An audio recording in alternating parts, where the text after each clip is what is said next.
Hello everyone, welcome back to NG classes. Guys, आज की class में हम करने वाले हैं फंक्शंस ऑफ गोल्जी बॉडी। तो चलिए स्टार्ट करते हैं। गोल्जी बॉडी के फंक्शंस की हमारी बॉडी के अंदर, सेल के अंदर अगर गोल्जी बॉडी प्रेजेंट है तो उनके फंक्शंस बेसिकली क्या रहते हैं। ठीक है, तो फर्स्ट फंक्शन नोट कीजिए आप कि गोल्जी बॉडी का काम क्या रहेगा।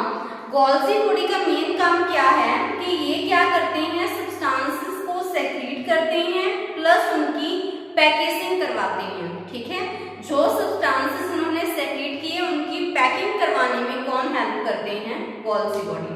तो इट मींस गाइस, इसका फर्स्ट फंक्शन क्या है, secretion and packaging, secretion and packaging of substances. ये सब्सटेंसेस की सेक्रीशन और उनकी पैकिंग के अंदर हेल्प करते हैं। किन सब्सटेंसेस की पैकिंग के अंदर हेल्प करेंगे, जो सब्सटेंसेस उन्होंने सेक्रेट किए हैं। ठीक है, तो ये क्या रहेगा गोल्जी बॉडी का फंक्शन कि वो सेक्रेशन भी करेंगे प्लस पैकिंग भी करवाएंगे उन सब्सटेंसेस की जो उन्होंने सेक्रेट किए हैं। ठीक है, एग्जांपल देखिए इनके कि कैसे ये पैकेजिंग किनके अंदर किस चीज की पैकेजिंग करवाते हैं। तो देखिए, ये कोलेजन सेक्रेट होता है इन केस ऑफ कनेक्टिव टिश्यू। तो कनेक्टिव टिश्यू के केस में किस चीज की सेक्रेशन होती है, वहां पर कोलेजन की। ठीक है, पॉलीसेकेराइड की सेक्रेशन होती है। तो डिफरेंट डिफरेंट टाइप्स के सब्सटेंसेस की सेक्रेशन होगी और उनकी पैकिंग होगी in different type of cells. ठीक है, तो पॉलीसेकेराइड की सेक्रेशन किस केस में होती है, इन case of goblet sales, in case of goblet sales. Clear है। और अगर मैं आपको बताऊं कि जो और ये गोल्जी बॉडी किन सब्सटेंसेस की सेक्रेशन करेंगे, देखो कोलेजन की अगर आई तो स्पेसिफिक कनेक्टिव टिश्यू के केस में, polysaccharide in case of goblet sales. और अगर मैं आपसे बोलूं कि जो एसिनार सेल्स होती हैं पैनक्रियास की, तो पैनक्रियास की जो एसिनार सेल्स होती हैं वहां पर किस चीज की सेक्रेशन होती है, प्रोटीन की सेक्रेशन। ठीक है, तो इट मींस यहां से आपको आइडिया लग जाना चाहिए कि जो गोल्जी बॉडी है वो सब्सटेंसेस को सेक्रेट भी करवाएंगे प्लस उनकी पैकिंग भी करवाएंगे और डिफरेंट डिफरेंट टाइप्स की सेक्रेशन है वो वहां पर होती रहती है। ठीक है, नेक्स्ट पर नोट कीजिए कि सेकंड फंक्शन क्या है गोल्जी बॉडी का। ठीक है, गोल्जी बॉडी सब्सटेंसेस की सेक्रेशन तो करेंगे और इसके अलावा ये हार्मोन्स की सेक्रेशन में भी हेल्प करते हैं। ये हार्मोन्स की सेक्रेशन में भी हेल्प करते हैं, जैसे कि थायरॉक्सिन हार्मोन, जैसे कि थायरॉक्सिन हार्मोन, तो इनकी सेक्रेशन में भी हेल्प करेंगे। ठीक है, नेक्स्ट देखिए गोल्जी बॉडी का और काम क्या है, सेल प्लेट फॉर्मेशन के अंदर, सेल प्लेट फॉर्मेशन में भी कौन हेल्प करते हैं, गोल्जी बॉडी।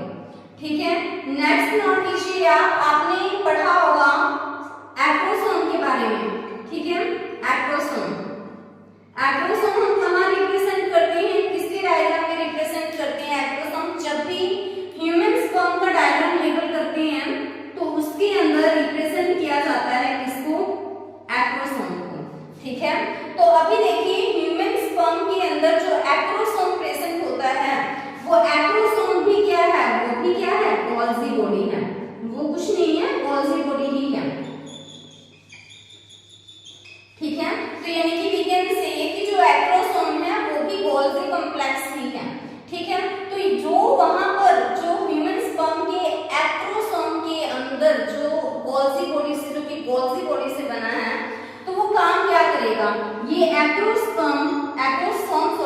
ये एक्रोसोम क्या रिलीज करते हैं, ये रिलीज करते हैं स्पर्म लाइसिन। क्या रिलीज करते हैं, स्पर्म लाइसिन। अभी आपको डाउट होगा कि ये स्पर्म लाइसिन है क्या, ये स्पर्म लाइसिन क्या है, एक एंजाइम है। ठीक है, क्या काम रहेगा इस एंजाइम का, ये भी ध्यान दीजिए। जो स्पर्म लाइसिन जो कि एक एंजाइम है, इस एंजाइम का क्या काम रहेगा, तो देखिए ये एंजाइम क्या करेगा, जो एग के अराउंड लेयर्स होती हैं उनको डिसॉल्व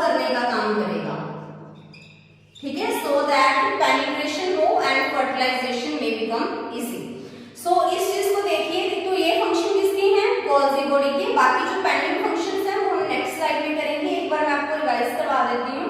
क्या काम है इसका? सेक्रेशन करना और सब्सटेंसेस की पैकिंग करना, जैसे कि कनेक्टिव टिश्यू के केस में collagen, polysaccharide in case of goblet cells, protein secretion in case of acinar cells of pancreas. ठीक है, नेक्स्ट है हार्मोन्स की सेक्रेशन में भी हेल्प करेंगे, सेल प्लेट फॉर्मेशन में भी हेल्प करेंगे।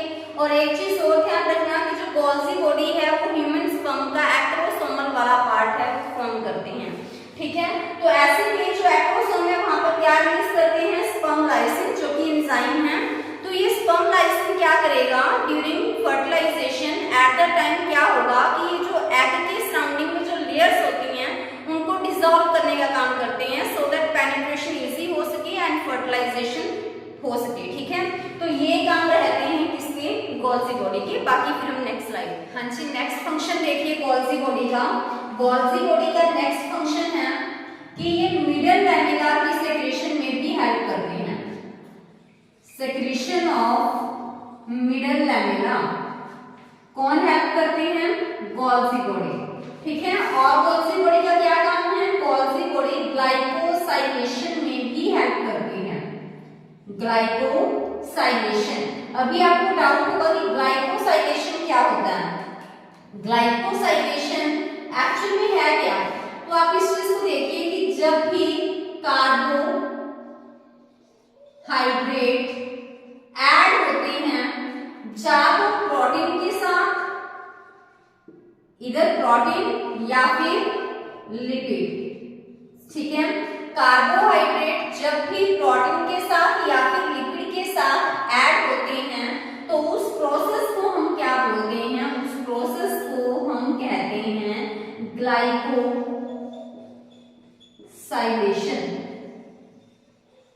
ठीक है, that process is known as glycosylation. अभी देखिए कि जब कार्बोहाइड्रेट जुड़ते हैं किसके साथ? प्रोटीन के साथ। तो कार्बोहाइड्रेट प्लस प्रोटीन अगर ऐड हो जाए तो वो क्या बनाएंगे? अगर कार्बोहाइड्रेट और प्रोटीन ऐड होते हैं तो वो क्या बनाएंगे? ग्लाइकोप्रोटीन्स। क्या बनाते हैं वो? ग्लाइकोप्रोटीन्स। ठीक है, अगर कार्बोहाइड्रेट प्लस लिपिड्स ऐड हो जाएं तो वो क्या बनाएंगे? देन वो बनाएंगे ग्लाइकोलिपिड्स। ठीक है, तो आई थिंक ये चीजें आपको क्लियर होगी कि ग्लाइकोसाइलेशन में कौन हेल्प करेगा? Golgi body. ग्लाइकोसाइलेशन वो प्रोसेस है जिसके अंदर कार्बोहाइड्रेट या तो प्रोटीन के साथ अटैच होते हैं या फिर लिपिड्स के साथ। इनमें से किसी के साथ भी वो अटैच हो सकते हैं। ठीक है, अगर वो प्रोटीन के साथ अटैच हुए तो ग्लाइकोप्रोटीन्स बनाएंगे, क्योंकि ग्लाइको वर्ड अपने आप में कार्बोहाइड्रेट को ही रिप्रेजेंट कर रहा है। ठीक है ना, सो कार्बोहाइड्रेट अगर लिपिड के साथ अटैच होते हैं then they will form glycolipids. ठीक है, तो वैसे भी आपको पता ही है कि जो गोल्जी बॉडी है उसका काम मॉडिफिकेशन का तो है ही है, क्योंकि जैसे हमने कल की क्लास में जब हम स्ट्रक्चर पढ़ रहे थे गोल्जी बॉडी का, जब मैंने जो सिस्टर ने वो रिप्रेजेंट किया था, तो आपको पता ही है ना कि जब सिस फेज से वेसिकल्स एंटर करते हैं, है ना, तो ऐसे में अगर प्रोटीन एंटर हुआ है तो मॉडिफिकेशन तो होगी ना, जब वो मैच्योरेशन फेज से रिलीज होंगे। तो इट मींस अगर प्रोटीन एंटर किया है तो अगर ग्लाइकोप्रोटीन की फॉर्म में वो रिलीज हो रहा है तो इट मींस मॉडिफिकेशन हुई है, और वही मॉडिफिकेशन करने का काम किसका है? गोल्जी बॉडी का।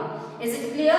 नेक्स्ट देखिए गोल्जी बॉडी का और काम क्या है? गोल्जी बॉडी का फंक्शन है वाइटिलोजेनेसिस में हेल्प करना। वाइटिलोजेनेसिस में हेल्प करना। वाइटिलोजेनेसिस क्या होता है? वाइटिलोजेनेसिस वो प्रोसेस है जिसके अंदर डॉग फॉर्मेशन होती है, तो इसमें भी किसका इन्वॉल्वमेंट रहेगा? गोल्जी बॉडी का। ठीक है, और गोल्जी बॉडी का काम क्या है? ये हेल्प करते हैं किसके अंदर? प्राइमरी लाइसोसोम की फॉर्मेशन में। किसमें हेल्प करते हैं? प्राइमरी लाइसोसोम की फॉर्मेशन में भी हेल्प करेंगे। कैसे, ये मैं आपको बताती हूँ। तो देखिए कल की क्लास में मैंने आपको बताया था कि जो गोल्जी बॉडी है ना, तो उसका काम क्या है? सबसे पहले आप ये देखिए कि जैसे ही सिस्टरने या फिर ट्यूब्यूल्स, आपको बताया गया था ना कि जो सिस्टरने हैं, ट्यूब्यूल्स वेसिकल बनेंगे, ठीक है। तो ऐसे में मैं यहाँ पे बना ही लेती हूँ स्ट्रक्चर सो दैट आपको थोड़ा क्लियर हो जाए। तो ये मैंने बना दिए सिस्टर ने गोल्जी बॉडी के, ठीक है। हम ज्यादा नहीं बनाएंगे यहाँ पे, आपको जस्ट एक बार आइडिया हो जाए, उसी के लिए मैं बना रही हूँ। तो जैसे मान लीजिए कि वेसिकल आया जिसके अंदर क्या है, जिसके अंदर है प्रोटीन्स, और जो ये वेसिकल आया जिसके अंदर प्रोटीन्स है ये आया आर से, यानी कि रफ एंडोप्लाज्मिक रेटिकुलम से, ठीक है। तो जो ये वेसिकल है, अभी ये वेसिकल इसके सिस फेस के साथ क्या हो जाएगा, मिक्सअप हो जाएगा, अटैच हो जाएगा। तो ऐसे में जब वो इसके सिस फेस के साथ अटैच होगा तो अंदर जाके क्या होगी, इन सब्सटेंसेस की, इस प्रोटीन की मॉडिफिकेशन होगी, है ना। तो ऐसे में जब मॉडिफिकेशन होने के बाद वो ट्रांस फेज से रिलीज होगा, तो हो सकता है कि वो ग्लाइकोप्रोटीन की फॉर्म में रिलीज हो, एंटर हुआ प्रोटीन की फॉर्म में, बट रिलीज हुआ ग्लाइकोप्रोटीन की फॉर्म में। तो इट मींस मॉडिफिकेशन हुई है ना, वो तो इस पॉइंट की बात है ग्लाइकोसाइलेशन की। बट अभी मैं आपको बता रही हूँ प्राइमरी लाइसोसोम कैसे बना। आप ये देखिए कि जैसे ही आर से प्रोटीन्स के जो वेसिकल्स की आर ने प्रोटीन्स बनाया, वो वेसिकल की फॉर्म में यहाँ से रिलीज हो गया। तो वो वेसिकल इस सिस फेस के साथ, ये क्या है, सिस फेस है, ठीक है। तो इस सिस फेस के साथ जाकर अटैच हो गया, ये ट्रांस फेस है जिसको हम क्या बोल देते हैं, कनकेव साइड। तो जैसे ही अंदर जाकर मॉडिफिकेशन होगी सब्सटेंसेस की, तो मॉडिफाइड मटेरियल यहाँ गॉसियन वैक्यूल के अंदर इकट्ठा हो जाएगा और अपना साइज क्या कर लेगा, बड़ा कर लेगा। धीरे धीरे क्या होगा, ये गॉसियन वैक्यूल यहाँ से पिंच्ड ऑफ हो जाते हैं, तो इस तरह से वो यहाँ से हटे क्या, गॉसियन वैक्यूल्स। जो ये सोलन पार्ट है ये गॉसियन वैक्यूल है। तो फाइनली ये गॉसियन वैक्यूल यहाँ से क्या हो जाएंगे, हट जाएंगे। तो जब गॉसियन वैक्यूल यहाँ से हटे, और अगर इन गॉसियन वैक्यूल के अंदर, अगर इन गॉसियन वैक्यूल के अंदर क्या है, इनएक्टिव एंजाइम है। अभी देखो आपको डाउट होगा कि ये इनएक्टिव एंजाइम आए कहां से। तो देखो मैंने आपको थ्योरी क्लास में ये ऑलरेडी मैं आपको बता चुकी हूँ कि जो यहाँ पर इंटरसिस्टर्नल स्पेस होता है, ठीक है, जो यहाँ पे इंट्रासिस्टर्नल स्पेस, ये क्या है हमारे पास, इंटरसिस्टर्नल स्पेस, और ये क्या है, इंट्रासिस्टर्नल स्पेस। इस इंट्रासिस्टर्नल स्पेस के अंदर क्या प्रेजेंट होते हैं, एंजाइम, और जो एंजाइम यहाँ पर मेनली प्रेजेंट होंगे दैट इज एसिड फोस्फेटेज, ठीक है। और ये क्या है, ये इंटरसिस्टर्नल स्पेस है, दो सिस्टर्ने के बीच का स्पेस, ठीक है। और यहाँ पर इंटरसिस्टर्नल मैटर होगा जो कि इन सिस्टर्ने को क्या करेगा, इकट्ठे रखेगा। तो आप ये देखिए कि जो अगर यहाँ पे जो गॉसियन वैक्यूल आए, तो यहाँ से जो एंजाइम है, यहाँ पे एंजाइम तो प्रेजेंट है ही ना, तो वही मैं आपको बता रही हूँ कि जब ये फाइनली गॉसियन वैक्यूल रिलीज हुए और अगर इनके अंदर इनएक्टिव एंजाइम प्रेजेंट हैं, ठीक है, तो इसी वजह से फिर हम उसको क्या बोलेंगे, प्राइमरी लाइसोसोम। क्या बोलेंगे, प्राइमरी लाइसोसोम, ठीक है। तो गॉसियन वैक्यूल अगर उसके अंदर इनएक्टिव फॉर्म में एंजाइम पैक्ड है, तो उसी को ही हम बोल देते हैं प्राइमरी लाइसोसोम। तो ये किसके फंक्शन है गाइस, गोल्जी बॉडी के। आई थिंक गोल्जी बॉडी का टॉपिक है वो आपको अच्छे से समझ आया होगा। और अगर आपको लेक्चर अच्छे लगे तो कमेंट बॉक्स में कमेंट जरूर कीजिएगा। Thanks for